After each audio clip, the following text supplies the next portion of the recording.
Bonjour. Aujourd'hui, le peuple d'Israël est menacé. Tout le peuple d'Israël dans le monde entier. Et en particulier, ceux qui vivent en Eretz Israël, sur cette terre sainte, qui a été promise à Avraham Avinu. Lorsqu'on voit les médias qui s'en donnent à cœur joie, de parler des dangers, des représailles, de la menace, de la gravité, de la force avec laquelle les nations veulent se venger, nous pourrions être fragilisés et ébranlés. Mais non. Le peuple d'Israël est un peuple qui, Netzach Israël lo yeshaker, il ne sera jamais déçu de son éternité. Il n'y a qu'à relire toutes les pages de l'histoire du peuple juif. Quels que soient les exils que nous avons traversés, les menaces pesaient et rationnellement, on pensait qu'on allait être anéanti et détruit. Et pourtant, Akadosh Baruch Hu, qui est le maître du monde, nous a fait ressentir par les dénouements de notre histoire, par la pérennité de ce que le peuple d'Israël reste toujours vivant, Am Israël Chai, que nous ressemblons, comme le dit le Midrash, à une brebis, un petit agneau, qui est pourtant visé et entouré par 70 loups. Oui, 70 loups, ce sont les 70 nations, qui parfois orchestrent une menace qui fait trembler, où on entend des sirènes, et on se dit, est-ce qu'on va pouvoir survivre? Alors comment cet agneau peut-il survivre? Eh bien tout simplement, parce que son père, c'est le berger.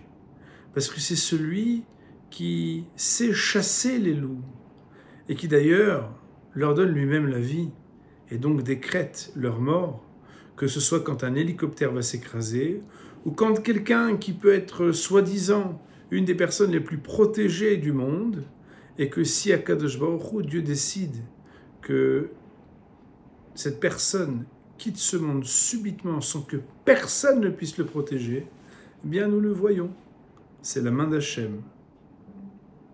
Nous devons garder la émouna, la foi, car c'est elle qui a permis au peuple d'Israël de pouvoir survivre en dépit de toutes les menaces.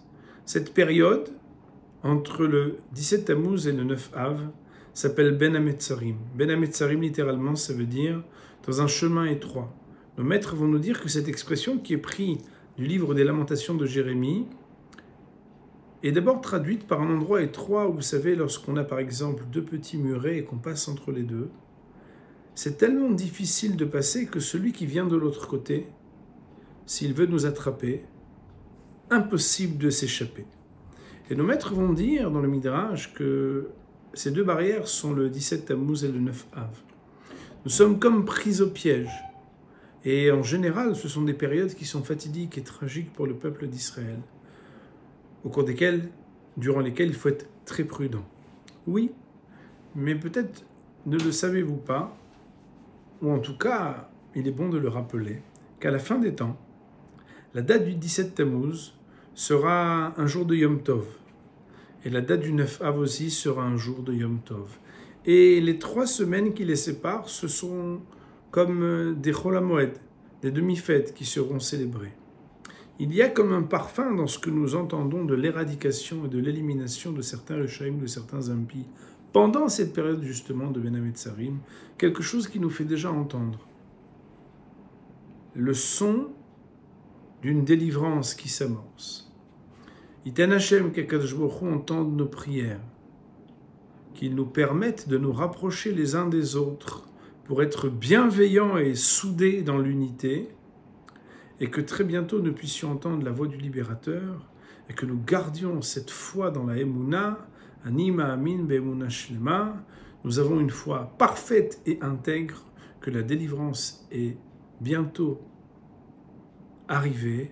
Bimera Beyamenu Amen. Shabbat Shalom.